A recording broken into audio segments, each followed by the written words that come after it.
A glorious spring afternoon in Washington, D.C. as Washington Spirit play host to Gotham FC in the National Women's Soccer League. Washington having won 3 consecutive games, entertaining the champion. Now to our starting lineups for this one. First, for Adrian Gonzalez's Washington Spirit, off of 3 straight victories, and thus, Laura Lindsay, an unchanged team. Yeah, and not surprising that there are no changes, given that they had a big away win last weekend. Backline stays intact. 2 changes for Gotham FC, and manager one, Carlos Amoros, as Jenna Neiswanger and Lynn Williams. Just a couple of U.S. women's national teamers coming into the side. Yep, Neiswanger back into that left back position. From Ekaterina Koroleva, getting us going as we are now fully underway here.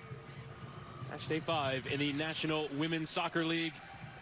And it is Bruninha who will take the Brazilian right back. Will swing in towards that near post in the heart of that area, and it could still be on here. And laid off for Katie Stengel, who will get the strike away, but always going wide and hitting that stanchion in behind the goal. Kruger into space for Trinity Rodman, who's running in behind Lopez. Trinity Rodman to the penalty here. Trinity Rodman! Just wide.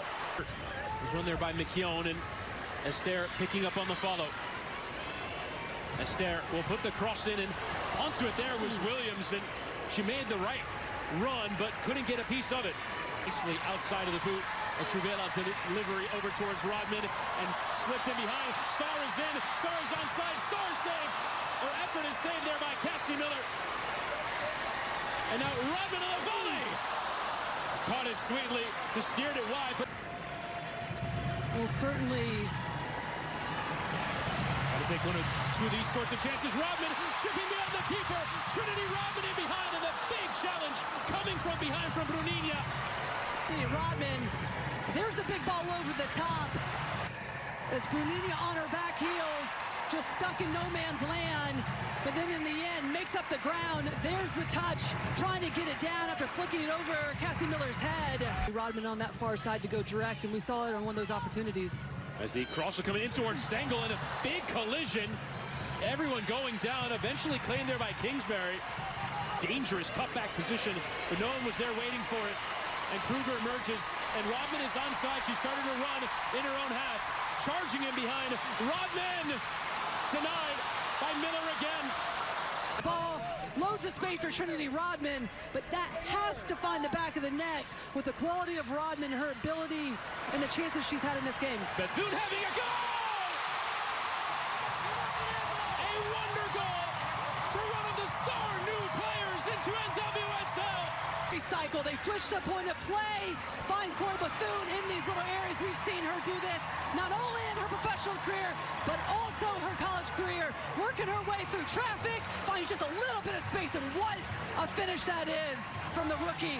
Her 3rd of the season. They need a bit more in terms of creation, ability to break down the midfield for Washington Spirit. Flag is staying down for the moment. Bethune for her second. Corey Bethune! But the flag does eventually come up on this near side. It won't count pending a VAR review. Fluidity, the ability to be able to cause problems defensively. And yes, there's a high line, but with an injury at the 20-minute mark of the game as they're underway with the second 45 minutes.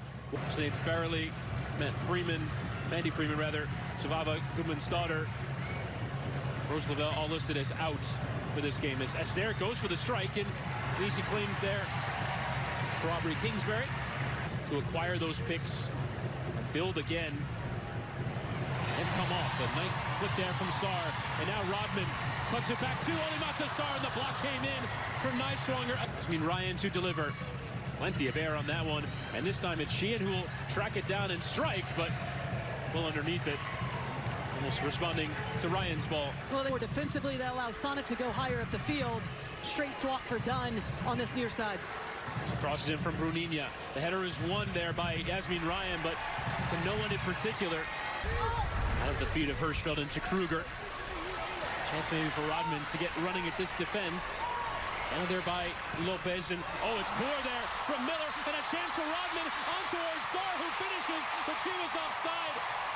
There's the pressure, 2v2 situation, just tries to chip it over the head of Trinity Rodman, says catches her, and there's the offside from Sarr. Carl And she picked up the right bit of service. In towards Bethune, who controls Bethune, touch heavy. Still Bethune, and the block in, and multiple shouts for handball. None forthcoming as Miller claims. Not good enough from Gotham FC. Runs completely past Bruninia.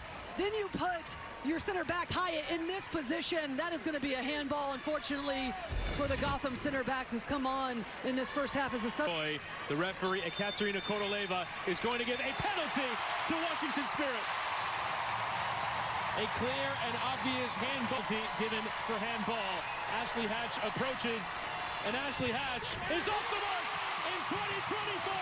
Her first goal of the season, her 40th of her NWSL career. Against Orlando, early doors making out field a real fortress. 3 wins from 3. They can hold on here as Rodman goes for a third. Rodman is in. Here's Trinity Rodman. And the save in from Miller. Here for Gotham. Esther presents possession, and there is the full-time whistle. Washington Spirit have won their 4th consecutive match through goals from Croy Bethune and Ashley Hatch. These fans going home happy as it finishes. Washington Spirit 2, Gotham FC 0.